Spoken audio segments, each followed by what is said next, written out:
ونصلي على رسوله الكريم أما بعد فأعوذ بالله من الشيطان الرجيم بسم الله الرحمن الرحيم رب اشرح لي صدري ويسر لي أمري واحلل عقدة من لساني يفقهوا قولي رب زدني علما اللهم فقهنا في الدين. سورہ البقرہ آیت نمبر 62 سے ترجمہ.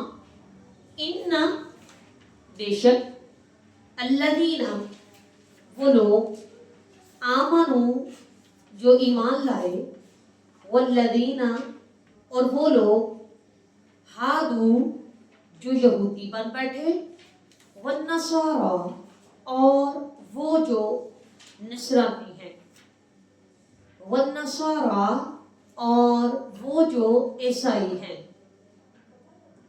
ہادو سے مراد موسیٰ علیہ السلام کی قوم اور نصارہ سے مراد عیسیٰ علیہ السلام کی قوم.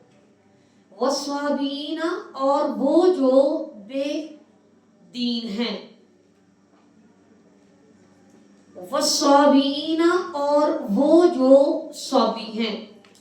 من جو کوئی آمنا ایمان لایا باللہ اللہ کے ساتھ والیومی اور دن کے ساتھ آخری آخرت کے وعاملہ اور اس نے عمل کیے صالحہ اچھے صالحہ نیک فلاحم تو ان کے لیے اجرہم اجر ہے ان کا اندہ پاس اندہ نزدیک ربہم ان کے رب کے ولا اور نہیں خوف کوئی خوف علیہم ان پر ولا اور نہ ہم وہ یحزنون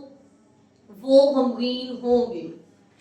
وَإِذْ اور جب اخذنا لیا ہم نے میثاقکم پکا عہد تم سے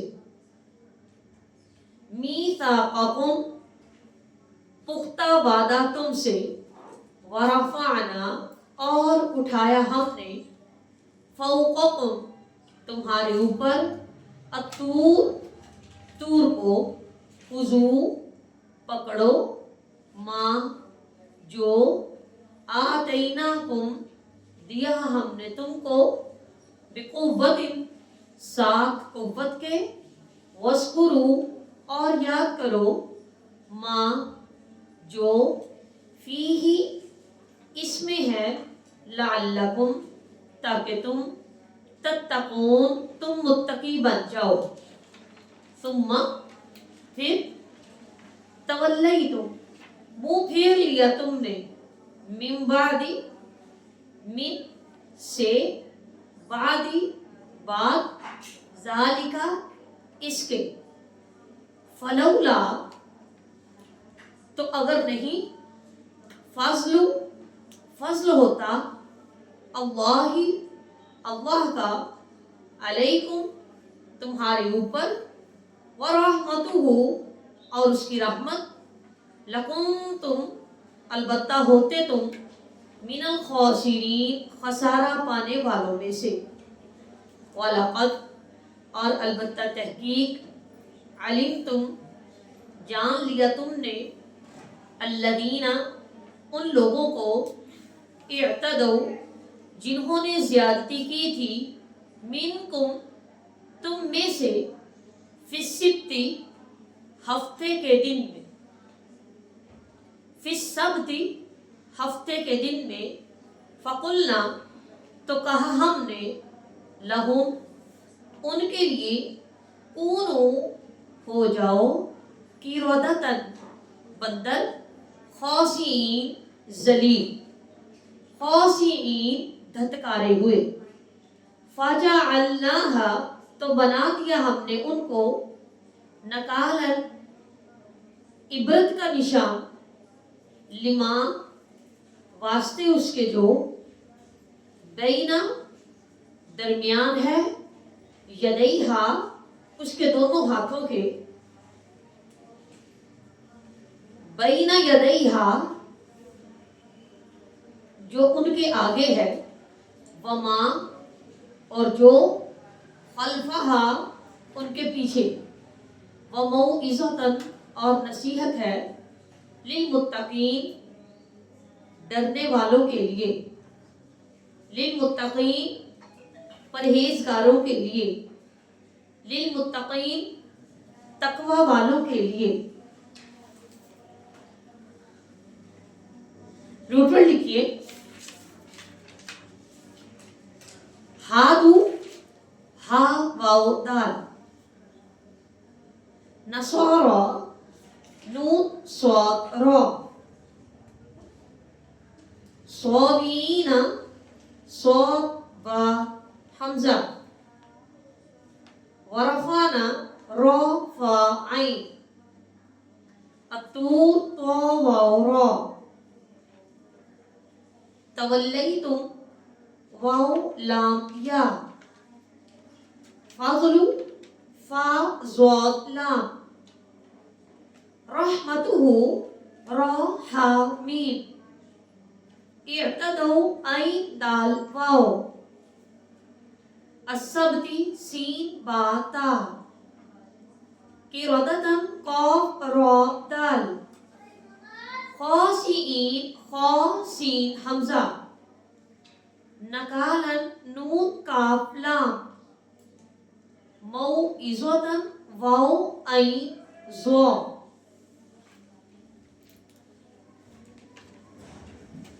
تفسیر کرتے ہیں۔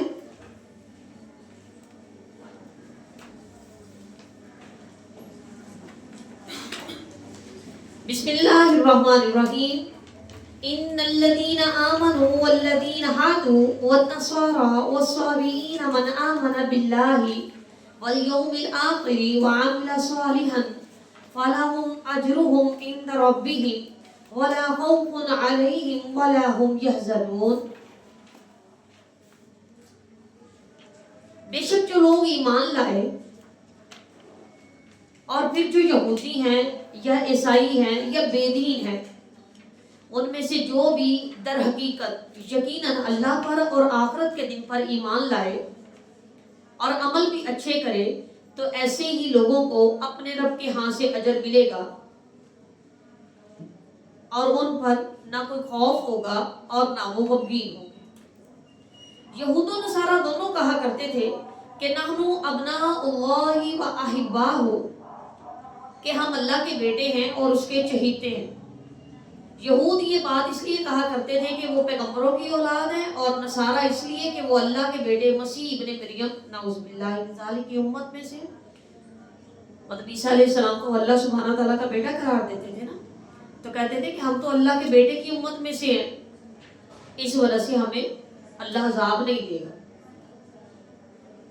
اللہ تعالیٰ نے ان لوگوں کی اس اپنی طرف سے کھڑے ہوئے عقیدہ پر کاری ضرب لگاتے ہوئے فرمایا کہ کوئی شخص خواہ یہودی ہو یا عیسائی ہو یا اس نے اپنا دین بدل لیا ہو، جو بھی اللہ پر اور آخرت کے دن پر ایمان لائے گا اور جواب دہی کے ڈر سے اچھے اعمال کرے گا، نجات صرف ایسی شخص کی ہوگی۔ نسبی رشتے، نسبی تعلقات اللہ سبحانہ و تعالیٰ کے ہاں کسی کے کچھ بھی کام نہ آ سکے۔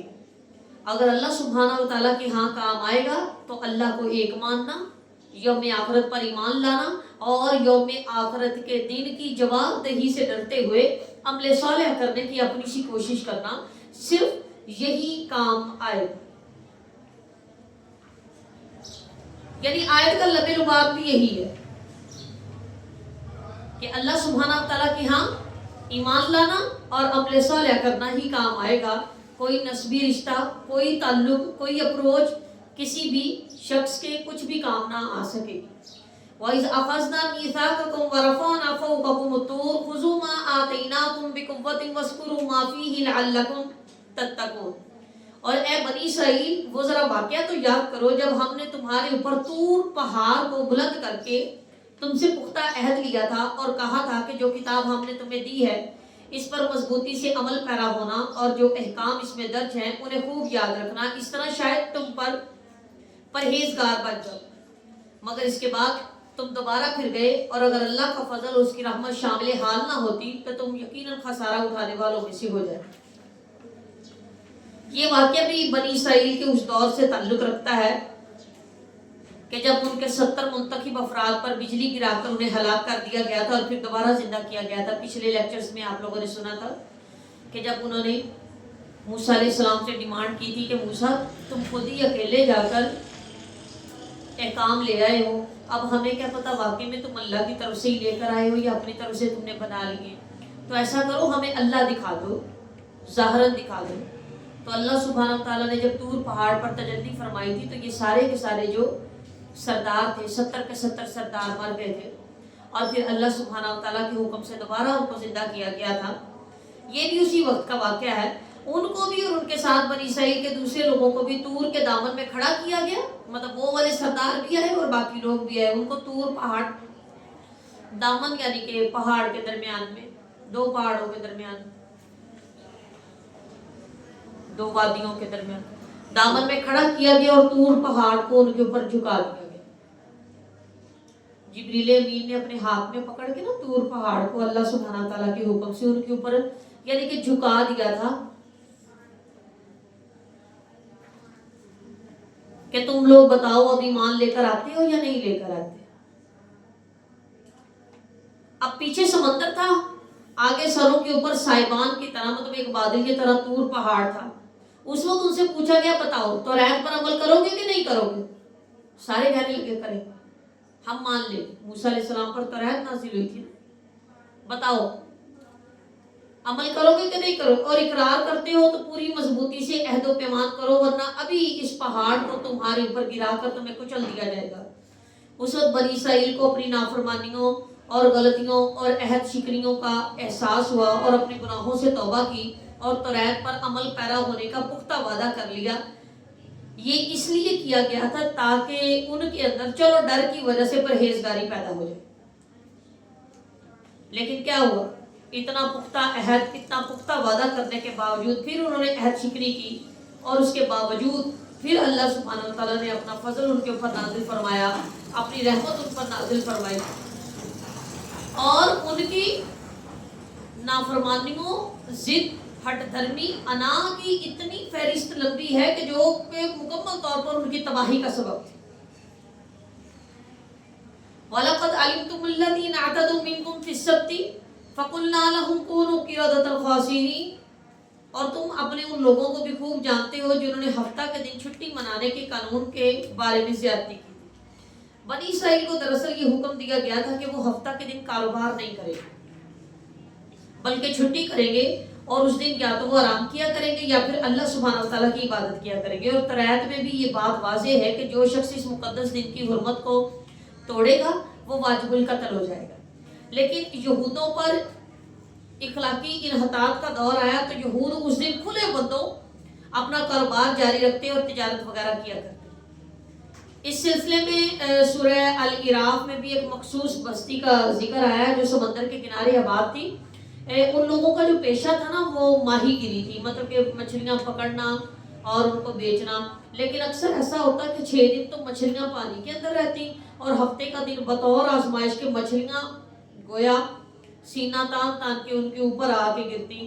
اب ان ماہی گیروں نے یہ ہیلا سازی کی کہ ساحل کے ساتھ کھائیاں کھود لی، کھائیوں کے اندر پانی آتا تو مچھلیاں بھی آ جاتی اور پھر یہ جمعے والے دن یہ ساری جال وغیرہ لگا لیا کرتے اور کہہ دیتے اور کہ ہم نے کون سا ہفتے والے دن پکڑی ہیں۔ ہفتے والے دن پھر جب مچھلیاں آنے کا ٹائم ہوتا تو مچھلیاں آ کے جال میں پھنس جاتی، ان کھائیوں میں گر جاتی آ کر، اور جا کر اتوار والے دن یہ پکڑ لیتے اور کہتے کہ نہیں ہم نے تو نہیں ہفتے والے دن پکڑے۔ اور ان بستی والوں کے نا اس طرح کر کے نا 3 گروہ بن گئے۔ ایک تو وہ گروہ بن گیا جو مجرم تھا، بہانے سے مچھلیاں پکڑتا تھا۔ دوسرا وہ گروہ تھا جو ان کو یہ بہانے کرنے سے منع کرتا تھا کہ نہیں یہ تم بہانے بنا کر جو مچھلی پکڑتے ہو نا یہ بھی برابر کا ہی گناہ ہے۔ تیسرا وہ گروہ تھا جو خود مچھلیاں پکڑتا تو نہیں تھا لیکن پکڑنے والوں کو منع ضرور کرتا تھا۔ اور ایک گروہ ان کے اندر یہ تھا کہ پکڑتے بھی نہیں تھے اور منع بھی نہیں کرتے تھے، اور ایک گروہ یہ تھا کہ پکڑتے بھی نہیں تھے لیکن پکڑنے والوں کو منع بھی نہیں کرتے تھے۔ پھر جب اس قوم کے اوپر عذاب نازل ہوا تو اس عذاب سے صرف منع کرنے والا گروہ بچ گیا. خاموش رہنے والے اور مجرم دونوں گروہوں پر عذاب نازل ہوا، اور وہ عذاب یہ تھا کہ اللہ سبحانہ و تعالیٰ نے ان کو ذلیل و خوار بندر بنا دیا، کیونکہ معجزات کے منکر تھے اور رسول کے منکر تھے، اللہ سبحانہ و تعالیٰ کے احکامات کے منکر تھے. پھر اکثر لوگ یہ کہہ دیتے ہیں ان کے بارے میں کہ وہ بندر عادات و خصائل ان کے بندروں والے ہو گئے تھے، لیکن ان کی صورتیں انسانوں والی نہیں تھی. نہیں، دراصل حقیقتاً ہے یہ بات کہ واقعی میں ان کی عادات و خصائل کے ساتھ ساتھ ان کی شکلیں بھی بندروں والی ہو گئی تھی، تاہم ان کے دماغ وہی انسانوں والے رہے تھے کہ ان میں فہم و شعور وغیرہ انسانی تھا. وہ ایک دوسرے کو پہچانتے تھے اور ایک دوسرے کی طرف دیکھ دیکھ کر وہ روتے تھے. پھر 3 دن کے بعد وہ سارے کے سارے مر گئے. فَجَعَلْنَاهَا نَكَالًا لِمَا بَيْنَ يَدَيْهَا وَمَا خَلْفَهَا وَمَوْعِظَةً لِّلْمُتَّقِينَ. اور ہم نے تم کو نشانی بنا دیا، عبرت کا نشان بنا دیا، اگلوں کے لیے بھی اور پچھلوں کے لیے بھی، اور نصیحت بنا دیا ہم نے تمہیں متقین کے لیے، مطلب جو ڈرنے والے ہیں ان کے لیے ہم نے نصیحت بنا دیا، اور باقی لوگوں کے لیے، عام لوگوں کے لیے عبرت کا نشان بنا دیا، اور اللہ سے ڈرنے والوں کے لیے ہم نے انہیں نصیحت بنا دیا. ایک ہی آیت کے اندر 2 لوگوں کو خطاب کیا گیا کہ اللہ سبحانہ و تعالیٰ کی بکھری ہوئی نشانیوں کے اندر سے نصیحت کون پکڑتے ہیں؟ جو اللہ سے ڈرنے والے ہوتے ہیں، اور باقی لوگ صرف کھیل تماشا دیکھنا، دل بہلانا اور بس. وآخر دعوانا الحمدللہ رب العالمین. سبحانک اللہم و بحمدک نشہد ان لا الہ الا انت نستغفرک ونتوب الیک. والسلام علیکم ورحمۃ اللہ وبرکاتہ.